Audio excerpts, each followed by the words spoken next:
Hello guys, तो हम शुरू करेंगे अपना एक्सरसाइज 1.3। तो सबसे पहले क्वेश्चन देखते हैं। देखिए, prove that root 5 is irrational. इस क्वेश्चन में हमें प्रूव करना है कि रूट 5 एक इरेशनल नंबर है। अब देखिए, हमें पता है इरेशनल नंबर वो नंबर्स होते हैं जो पी अपॉन क्यू की फॉर्म में हम उनको नहीं लिख सकते हैं। तो इस क्वेश्चन को सोल्व करने के लिए हम थोड़ा सा कॉन्ट्रडिक्शन लेंगे, मतलब उलट लेंगे। हम मान लेते हैं let root 5 is a rational number. हमने मान लिया root 5 is a rational number. अब अगर रूट 5 एक रेशनल नंबर है तो मैं रूट 5 को ए अपॉन बी या फिर पी अपॉन क्यू की फॉर्म में लिख सकता हूँ। ठीक है, where A and B are coprime numbers. अब देखिए, को प्राइम नंबर्स क्या होते हैं। को प्राइम नंबर्स वो नंबर्स होते हैं जो या तो खुद से डिवाइड होते हैं या फिर वन से डिवाइड होते हैं। ठीक है ना, दोनों के अंदर कॉमन फैक्टर सिर्फ वन ही होता है, वो को प्राइम नंबर्स होते हैं। जैसे मैं बोल देता हूँ आपको, मैंने ये बोला 3 और बोला 5। तो देखिए 3 और 5 के अंदर कॉमन फैक्टर वन ही है।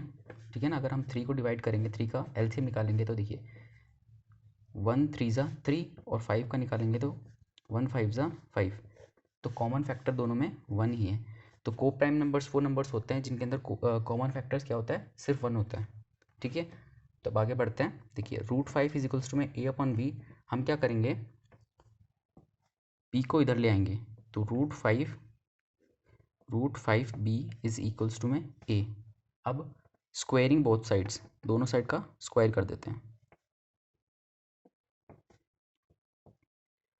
तो root five B square is equals to में ए का होल स्क्वायर। तो ये आ जाएगा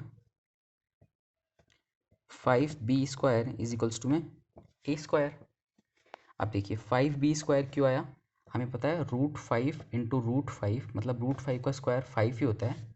क्यों, क्योंकि 5 रूट का मतलब होता है 1/2 पावर, हाफ पावर। तो अगर आप इसका स्क्वायर करेंगे तो देखिए 2 से 2 कट जाएगा ना, और क्या बचेगा, सिर्फ आपके पास 5 बचेगा। ठीक है, तो देखिए 5b square is equals to में a square. This means A square is divisible by 5। अब देखिए ये बोल सकते हैं इस इक्वेशन को देख के हम कि ए स्क्वायर जो 5 से डिविजिबल है। क्यों, क्योंकि एलएचएस के अंदर हमारा 5b स्क्वायर दिया हुआ है और आरएचएस के अंदर ए स्क्वायर दिया हुआ है। अब एलएचएस और आरएचएस इक्वल है, मतलब कि आरएचएस के अंदर इस साइड भी 5 कहीं ना कहीं होगा, और अगर 5 कहीं ना कहीं होगा तो उस 5 को हम डिवाइड भी कर सकते हैं, 5 से कर सकते हैं ना। तो इसीलिए हम बोल सकते हैं this means A square is divisible by 5। और अगर ए स्क्वायर डिविजिबल बाय 5 है then A is also divisible by 5। ठीक है, हम यूजिंग थ्योरम 1.3, यूजिंग थ्योरम 1.3 ये लिखना ज़रूरी है कि हमने थ्योरम 1.3 को यूज़ करके बोला कि a square is divisible by 5 then A is also divisible by 5 using theorem 1.3। अब देखिए थ्योरम 1.3 को आपको थोड़ा सा समझा देते हैं। थ्योरम 1.3 क्या है, थ्योरम 1.3 बोलती है that if P square is divisible by Q then P is also divisible by Q. कैसे, देखिए मैं मान लेता हूँ पी स्क्वायर को मान लेता हूँ, मैं मान लेता हूँ 25 है ना, 5 का स्क्वायर मान लेता हूँ। अगर 5 का स्क्वायर डिविजिबल है किससे, 5 से, 5 स्क्वायर इज डिविजिबल बाय 5, मतलब 25 को 5 से डिवाइड करेंगे, हो सकता है ना डिवाइड, तो 5 भी तो डिविजिबल है 5 से। सिमिलरली हम ये तो बोल सकते हैं that 5 is also divisible 5 by 5, मतलब 5/5 भी तो 1 कर सकते हैं हम काट के। या फिर इसको ऐसे ले लो कि अगर 4 square is divisible by 2 is divisible by 2, अगर 4 स्क्वायर 2 से डिविजिबल है तो 4 भी तो 2 से डिविजिबल होगा, 16/2 8 हो जाता है, वैसे 4 भी तो 2 से डिविजिबल होगा। ठीक है ना, तो इस तरह से हम समझ गए कि थ्योरम 1.3 बोलती है कि if A square is divisible by 5 then A is also divisible by 5। इसको बोल देते हैं हम 1। ठीक है, अब देखिए, अब हम ये बोल सकते हैं ए इज इक्वल्स टू में 5c कैसे? देखिए a is also divisible by 5 को ही हमने लिखा है a इज इक्वल्स टू में 5c। क्यों? अगर मैं a की वैल्यू मान लो रख देता हूँ 10, तो 5 इंटू में c की वैल्यू अपने आप 2 हो जाएगी। ये इक्वेशन यही दिखा रही है that a is also divisible by 5, कि a भी 5 से डिविजिबल है। यहाँ पे c क्या है? एक कांस्टेंट या फिर एक इंटीजर है, लिख दीजिए where c is an integer. Okay, ठीक है। तो a इज इक्वल्स टू में 5c, इसकी भी दोनों तरफ स्क्वायरिंग कर देते हैं, तो a square is equals to में 25c स्क्वायर। ओके, 5 इंटू 5 25 हो जाएगा। देखिए आगे अब क्या करेंगे, हम इस a स्क्वायर की वैल्यू को इस वैल्यू के अंदर पुट कर देंगे। ठीक है, तो लिख देते हैं putting a square in equation a। Okay, तो देखिए 5b square is equals to में a स्क्वायर और 5b square is equals to में 25c स्क्वायर। ठीक है, तो 5 5 ज़ा 25 कट जाएगा, कट गया ये, मतलब b square is equals to में 5c स्क्वायर। तो सिमिलरली बोल सकते हैं, देखिए b स्क्वायर 5c स्क्वायर के बराबर है, तो ये बोल सकते हैं ऊपर वाले को मान के कि this means b square is divisible by 5 and b is also divisible by 5।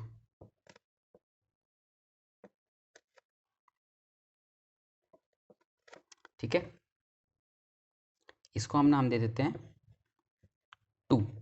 अब देखिए 1 और 2 को हम अगर देखेंगे तो 1 और 2 से ये पता चल रहा है दैट a भी 5 से डिविजिबल है और b भी 5 से डिविजिबल है।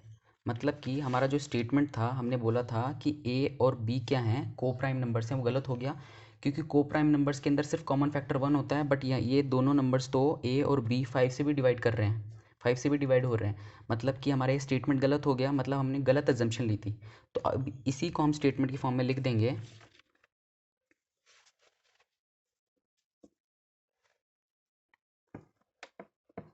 this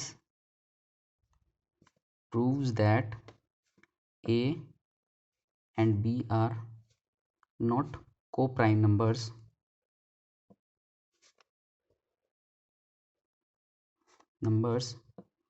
and we took wrong assumption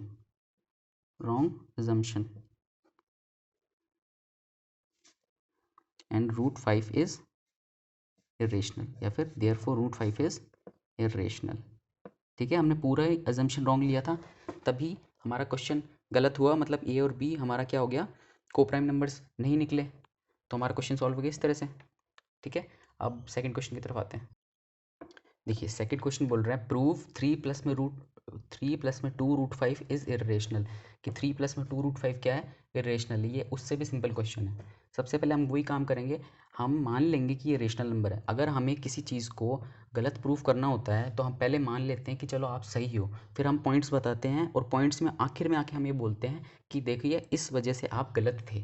तो इसी तरह से हम इस तरह के क्वेश्चंस को हमेशा कॉन्ट्रडिक्शन मेथड से करते हैं, मतलब कॉन्ट्रडिक्ट करते हैं अपनी स्टेटमेंट को। पहले मान लेंगे कि ये रेशनल है, फिर बाद में इसको प्रूव कर देंगे कि इरेशनल है। ठीक है, तो देखिए शुरू करेंगे सॉल्यूशन। लेट 3 प्लस में 2 root 5 is a rational number, मतलब कि देयरफॉर 3 प्लस में 2 रूट 5 इज इक्वल्स टू में a अपॉन बी की फॉर्म में हम इसे रिप्रेजेंट कर सकते हैं। अब क्या करते हैं, इस 3 को उधर भेज देते हैं, तो 2 रूट 5 इज इक्वल्स टू में a अपॉन बी माइनस का 3, एलसीएम ले लेंगे, तो बी एलसीएम आ गया, बी वन ज़ा बी, तो a माइनस में 1b इंटू में 3, तो 3b। ओके, अब क्या करेंगे, इस 2 को भी इधर भेज देंगे, ये मल्टीप्लाई है तो यहाँ पे आएगा तो नीचे चला जाएगा, डिवाइड में चला जाएगा, तो रूट 5 इजगल्स टू में a माइनस में 3b अपॉन में b मल्टीप्लाइड बाई में 1/2, मतलब a माइनस में 3b अपॉन में 2b। अब रूट 5 इजिकल्स टू में a माइनस में 3b अपॉन में 2b आ गया। अब देखिए इस हम अगर इस वैल्यू को देखें तो हमें पता चल रहा है, दिख रहा है कि ये तो भाई रेशनल नंबर है, क्योंकि इसे p अपॉन क्यू की फॉर्म में हम लिख पा रहे हैं। मतलब this shows that a minus 3b upon 2b is a rational number। अब हमें पता चल गया कि ये रेशनल नंबर है, बट हमें तो √5 इसको 3 + में 2 √5 को इरेशनल प्रूफ करना है। तो कैसे प्रूफ करेंगे कि हम ये बोल सकते हैं कि a-3b/2b रेशनल नंबर है, बट हमें इतना भी पता है कि ये इज इक्वल्स टू में √5 है, बट तो लिखेंगे आगे, but we have proved that √5 is irrational. √5 एक इरेशनल नंबर है, irrational number. Therefore we took the wrong assumption,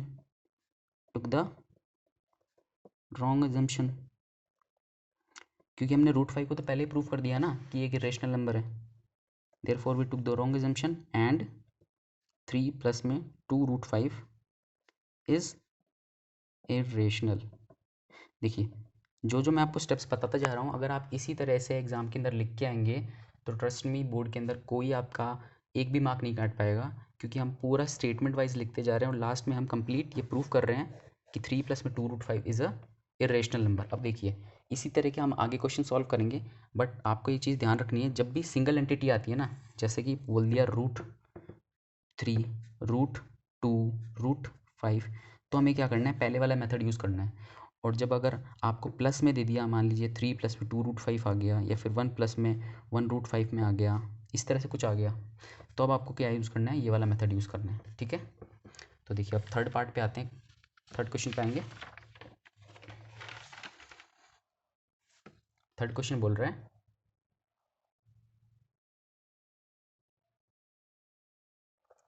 prove that the following are irrationals, कि ये फॉलोइंग इरेशनल है। अब देखिए सिंगल एंटिटी है, तो हम सबसे पहले वाला मेथड कॉन्ट्राडिक्शन मेथड यूज़ करेंगे।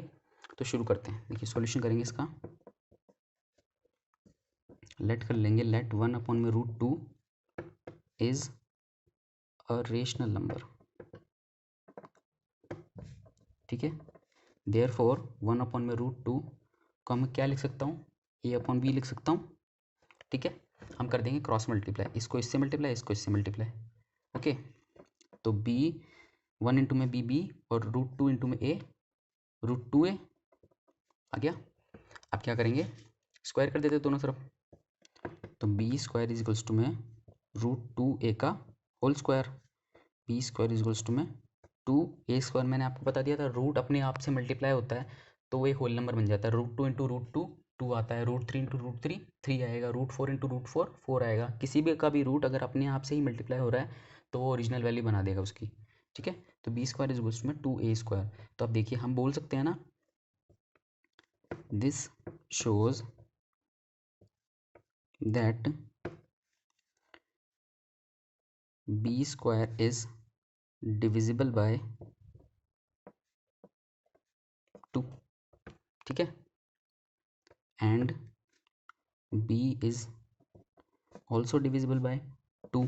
ठीक है, हमने इसको पहले ही प्रूफ कर दिया था, कौन सी थ्योरम यूज करके, यूजिंग थ्योरम 1.3। तो हमने इसको पहले प्रूफ कर दिया था अच्छे से, तो उसी को हम कंटिन्यू करेंगे। ठीक है, अब इस स्टेटमेंट को हमने बोला था कैसे लिखता हूँ, कैसे लिखते हैं, मैंने बताया था आपको, b is also divisible by 2, मतलब b is also divisible by 2, b is equals to में 2c, ऐसे लिखते हैं, b is also divisible by 2, b is equals to में 2c, ये इसी का फॉर्म है। ठीक है, तो क्या करेंगे, इन दोनों का भी स्क्वायर कर देते हैं, स्क्वायरिंग बोथ साइड्स, तो b² इज इक्वल्स टू में 2c का whole square, b² is equals to में 4c²। ठीक है, देखिए b² is equals to 4c²। अब देखिए इस b² की वैल्यू मैं डाल देता हूँ इक्वेशन नंबर ए में, इसको बोल देंगे इक्वेशन नंबर ए। तो पुटिंग b² इन इक्वेशन ए, तो b² की जगह लिख देंगे, देखिए b² की जगह लिख देंगे हम 4c² इज इक्वल्स टू में, ओ सॉरी बिल्कुल, b² इज इक्वल्स टू में, b² इज इक्वल्स टू में 2a² था, तो b² की जगह लिख देंगे 4c² इज इक्वल्स टू में 2a²।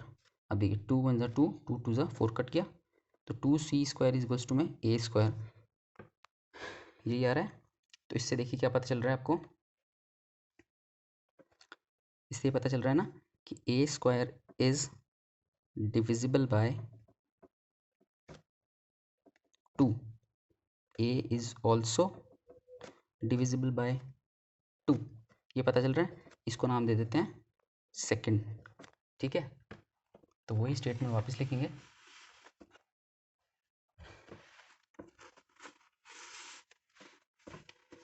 देखिए वही स्टेटमेंट लिख देंगे,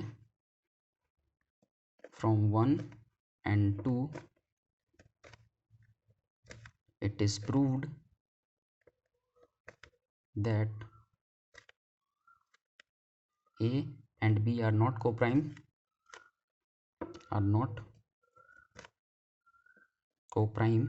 क्योंकि हम A और B को को-प्राइम मान रहे थे ना, A और B को हम को-प्राइम मान रहे थे, और को-प्राइम नंबर्स तो सिर्फ 1 से ही डिवाइड होते हैं अपने अलावा। बट हमने यहाँ पे प्रूफ कर दिया कि भाई A है वो 2 से भी डिवाइड हो रहा है और B भी 2 से डिवाइड हो रहा है, तो it is prove that A and B are not coprime and 1/√2 is irrational, ठीक है। तो देखिए अगले क्वेश्चन पे पढ़ेंगे। देखो दोस्तों ये बहुत सिंपल सा क्वेश्चन है, जैसे हम अब तक करते हैं वैसे ही करेंगे इसको भी। तो ठीक है, क्या करेंगे, लेट कर लेते हैं 7√5 इज रेशनल। 7√5 को क्या मान लिया, रेशनल मान लिया। तो मतलब लिख सकते हैं 7√5 इज इक्वल्स टू में A/B, where A and B are coprime numbers, ठीक है। क्रॉस मल्टीप्लाई कर दें तो, नहीं क्रॉस मल्टीप्लाई छोड़िए, इस 7 को मैं भेज देता हूँ इधर, तो √5 इज इक्वल्स टू में A/B मल्टीप्लाइड बाई में 1/7। अब देखिए मैंने 7 को इधर क्यों भेजा, क्योंकि हमने पहले से प्रूव कर रखा है कि √5 क्या है, एक इरेशनल नंबर है। तो अगर हम LHS की तरफ एक इरेशनल नंबर पहले से ही रखेंगे तो हमारा काम आसान हो जाएगा ना। हम बस ये स्टेटमेंट लिख देंगे, we already know that √5 is a irrational number, therefore the RHS, ये वाली साइड भी क्या होगी, इरेशनल, और 7√5 भी रेशनल हो जाएगा। सिंपल है ना। तो इसी तरह से हम लिख देते हैं, तो √5 इज इक्वल्स टू में A/7B। अब बोल देंगे हम A/7B is rational but we know √5 is irrational, therefore we took the wrong assumption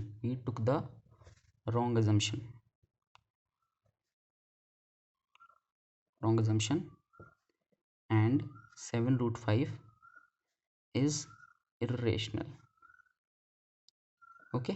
देखिए इस तरह के क्वेश्चन बहुत सिंपल होते हैं, या तो अगर आपसे एग्जामिनर इस तरह का क्वेश्चन पूछ लेगा, नहीं तो आपको जो फर्स्ट क्वेश्चन कराया था उस तरह का क्वेश्चन पूछ लेगा, ये 2 नंबर में या वो 4 नंबर में पूछ लेगा। और बहुत सिंपल क्वेश्चन है, कुछ नहीं है, आपको क्या करना है, कॉन्ट्राडिक्शन मेथड यूज़ करना है और एज इट इज़ ये लिखना है स्टेटमेंट वाइज।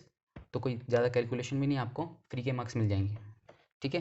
तो अब इसके थर्ड पार्ट में आते हैं। थर्ड पार्ट बहुत ईजी है, आप करके दिखा सकते हैं मुझे, बट चलिए एक ही पार्ट बचा है तो मैं आपको कंप्लीट करा देता हूँ एक्सरसाइज आज। थर्ड पार्ट है 6 प्लस में √2। अब देखिए मैंने आपको बताया था जब भी प्लस माइनस वाले आएँ तो हम क्या करेंगे, सेकंड वाला मेथड यूज़ करेंगे, वो छोटा सा मेथड है, उसी को यूज़ कर लेते हैं। बिल्कुल सिंपल मेथड है। क्या करेंगे, लेट कर लेते हैं 6 प्लस में √2 इज़ इरेशनल नंबर।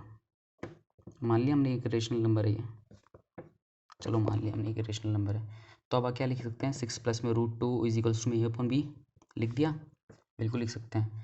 अब क्या करेंगे, देखिए हम क्या सोचेंगे कि √2 को इधर रखेंगे, क्योंकि हमें पता है, देखिए आपको ये ध्यान रखना होगा, √2 √3 √5 ये क्या है, सारे के सारे इरेशनल नंबर्स हैं। इरेशनल नंबर्स क्यों हैं, क्योंकि हम इन्हें P/Q के फॉर्म में नहीं लिख सकते ना।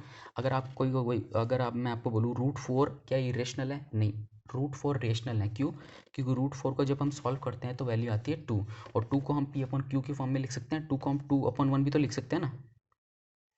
तो आपको हर बार प्रूफ करने की ज़रूरत नहीं है कि √2 एक इरेशनल नंबर है और √5 एक इरेशनल नंबर है। जब भी इस तरह का क्वेश्चन आए तो आप सीधे लिख देंगे, we know that √2 is a irrational number, therefore 6 plus में √2 is also a irrational number. Examiner को पता है कि √2, √3, √5 या फिर √7 ये क्या है, इरेशनल नंबर्स हैं, ठीक है ना।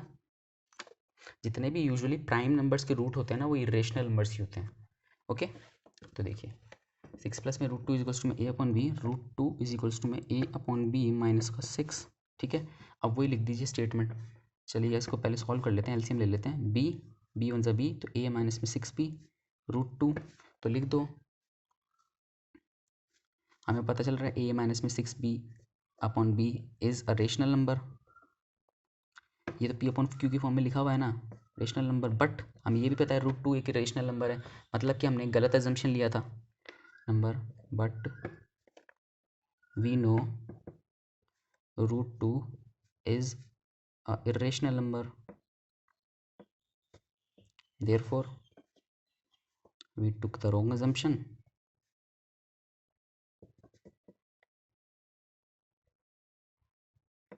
and 6 प्लस में √2 is irrational। बस ये लिखा और आपका काम ख़त्म। ओके, तो थैंक यू। अगर आपने वीडियो पूरी देखी है थैंक यू, और अगर आप ये सीरीज़ कंटिन्यू कर रहे हैं तो ट्रस्ट मी कोई ट्यूशन जाने की ज़रूरत नहीं है, आपको सारा कोर्स यहीं पे करा दूंगा और एनसीईआरटी का एक एक क्वेश्चन हम सॉल्व कर लेंगे, ठीक है। तो अगर वीडियो अच्छी लगी तो यार लाइक करो, चैनल को सब्सक्राइब करो, बेल आइकन को दबाओ, ताकि जब भी नेक्स्ट वीडियो डालूँ, अगली वीडियो डालूँ तो आपके पास तुरंत नोटिफिकेशन आ जाएगा उसका। ओके, पढ़ते रहो तब तक। और हाँ, अगर आपको इस लेक्चर की PDF चाहिए तो मैंने कमेंट के अंदर टेलीग्राम का लिंक ऐड कर दिया है, तो आप वहाँ पे जाके अपने टेलीग्राम ग्रुप को ज्वाइन कर लो। नाम है टेलीग्राम ग्रुप का अपना मैथ्स समझ लो। ओके, इस ग्रुप के अंदर हम क्या करेंगे, आने वाले जितने भी क्वेश्चन हैं उनको डिस्कशन करेंगे, सभी लेक्चर्स की PDF मिल जाएगी आपको सीरीज़ वाइज लिंक मिल जाएंगी यूट्यूब की, चैप्टर 1, चैप्टर 2, चैप्टर 3, चैप्टर 4 की, तो आपके लिए सहूलियत होगी। Okay, thank you for watching.